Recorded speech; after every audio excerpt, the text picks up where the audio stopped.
Janganlah engkau memperkosa hak orang asing, anak yatim. Juga janganlah engkau mengambil pakaian seorang janda menjadi gadai. Saudara, 3 kelompok orang ini 4 dengan buruh. Itu ada di hati Tuhan kita. Dan ini bukan buruh Kristen saja. Pokoknya kaum buruh. Ini bukan cuma orang asing Kristen saja. Juga bukan anak yatim Kristen saja. Bukan janda Kristen saja. Semua. Nah, kata orang asing dalam istilah perjanjian lama itu kaum urban. Orang-orang dari desa cari kerjaan ke kota. Di kota besar ini paling banyak, saudara. Paling banyak. Maka itu mari kita perhatikan ini baik-baik. Bagaimana orang-orang asing di sekitar kita. Saudara, waktu saya masih di Surabaya belum pindah ke Papua.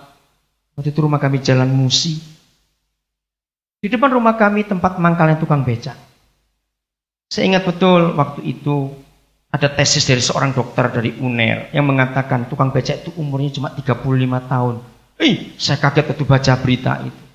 Kenapa rata-rata mereka mati karena paru-paru dan karena gagal ginjal? Saya selidiki, saya baca. Karena waktu mereka genjot becak itu, saudara, nafas mereka terengah-engah, maka semua asap polusi masuk. Sudah nggak sehat lagi. Ginjal mereka kepanasan genjot becak. Apalagi kok penumpangnya gemuk. Maka itu saya marah kalau ada penumpang becak nawarnya 100, 200, jahat orang. Coba kamu becak sendiri, kuat nggak? Mikir itu baik. Maka itu saya suruh beli mereka, kasih lebih. Dan itu mereka gagal ginjal. Saya sediakan vitamin-vitamin di rumah. Saya bilang kepada mereka, kalau kamu perlu obat, perlu vitamin, ini ambil. Saya beli untuk mereka. Di rumah saya sediakan air minum. Saya beritahu yang di rumah. Walaupun saya nggak ada, tetap sisakan masakan. Kalau mereka nggak dapat penumpang sehari itu lapar, suruh makan. Di depan rumah saya sediakan keran. Saya beritahu pada penjual-penjual makanan, siapa saja. Karena saya mau sehat, daripada taruh banyak kotor, airmu nggak ganti-ganti.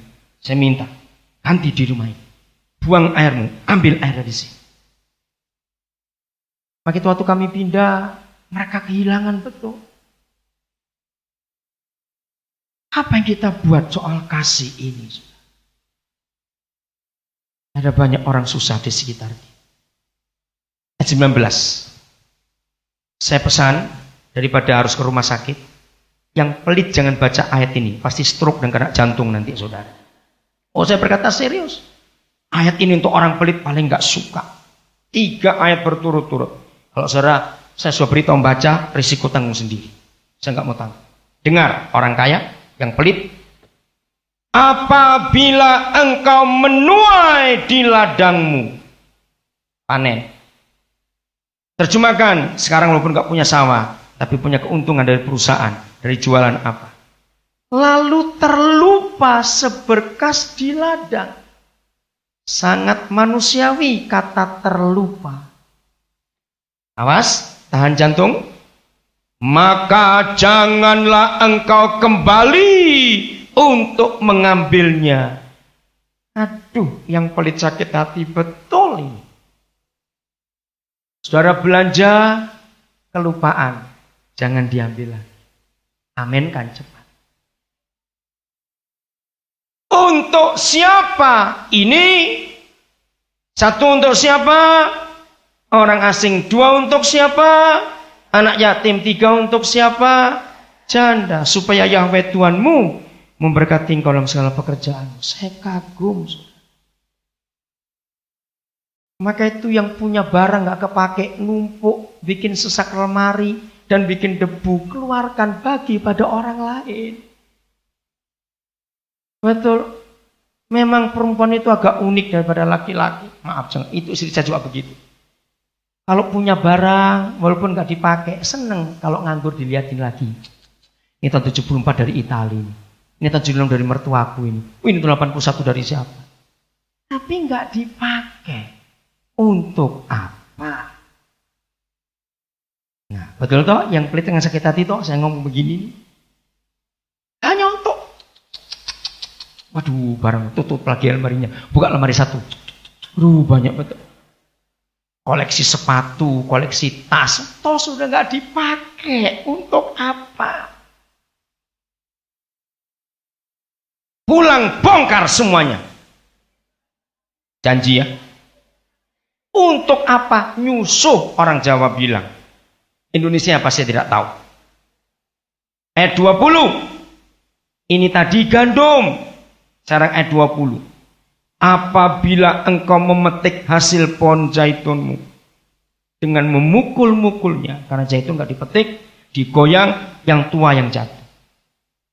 Janganlah engkau memelototi, saya pakai bahasa gaul. Janganlah engkau memelototi dahan-dahannya sekali lagi. Itulah apanya? Bagian untuk siapa? Orang asing yang kedua, anak yatim ketiga, janda. Saudara, inilah kasih yang luar biasa. Saudara masih ingat kitab Rut? Hukum kasih berbunyi demikian. Kalau ada orang kaya punya ladang, lalu panen. Lalu semua pegawai yang panen dipesan. Jangan pegang erat-erat genggamanmu. Agak longgar. Masih ingat? Supaya apa? Supaya ada yang apa? Yang jatuh. Untuk siapa? Ya untuk orang-orang ini. Rut itu janda. Punya mertua namanya Naomi juga janda. Hari itu Rut disuruh mengemis leles, orang Jawa bilang. Jadi pemulung. Ini mantu hebat. Jadi mantu yang seperti Rut. Mau diajak miskin. Luar biasa mantu. Rut leles. Di belakang pegawai-pegawai Boas. Dia pulang. Secukupnya untuk 2 orang janda saja. Luar biasa hukum itu. Yang ketiga, ayat 21. Apabila engkau mengumpulkan hasil kebun anggurmu, janganlah engkau mengadakan pemetikan sekali lagi. Itulah bagian orang asing, anak yatim dan janda. Saya berkata gini pada Papa waktu itu. Saya ini orang praktis. Mengapa 3 perintah yang lain, tapi akhirnya untuk 3 kelompok yang sama? Papa ulangi 3 kali. Kan bikin penuh Alkitab. Coba dikurangikan dan diringkas. Ucapkan 3 hal. Panen gandum, panen zaitun, panen anggur. Tapi toh semuanya untuk 3 orang asing, yatim dan janda. Mengapa Papa harus detail per kasus dan diulang 3 kali untuk 3 kelompok orang ini? Papa jawab kepada saya supaya kamu nggak lupa. Dan saudara perlu dengar firman ini dan sampaikan kepada semua orang yang semua mengerti. Saudara, inilah new season yang akan dimulai di negeri ini lewat Aglo Indonesia. Dahsyat betul saudara kebenaran. Saya akan akhiri dengan pengertian ini supaya Tuhan makin nyata dalam kehidupan kita. Kitab Filemon. Saudara, di kitab Filemon saya menemukan kasih yang luar biasa. Saya bersyukur pada Tuhan berikan istri yang hebat. Kami sudah 2 kali ke Nusa Kambangan. Pertama tahun 2003 yang lalu.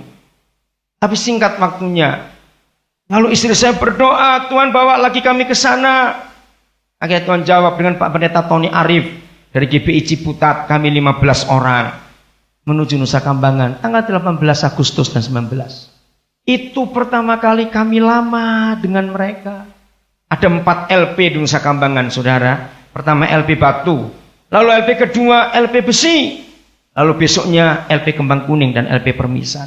Istri saya paling suka kalau ke sana. Itu yang saya kagum. Dia itu kalau diajak shopping susahnya luar biasa. Kalau diajak pelayanan dia hatinya sungguh saya kagum. Maka itu saya berkata pada banyak anak muda yang belum kawin, kalau kamu salah kawin mati muda kamu, betul-betul mati. Maka itu tunggu waktu Tuhan yang tepat. Saudara, sampai di LP Batu kami ketemu dengan seorang namanya Bahar. Dia itu divonis mati tahun 62 waktu umurnya baru 19 tahun. Sampai hari ini gak dieksekusi.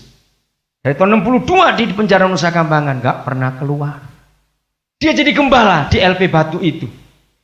Dia sudah gak tahu keluarganya di mana, dan sudah gak ingat. Selama 2 hari itu kami suami istri bertemu dengan 12 terpidana mati.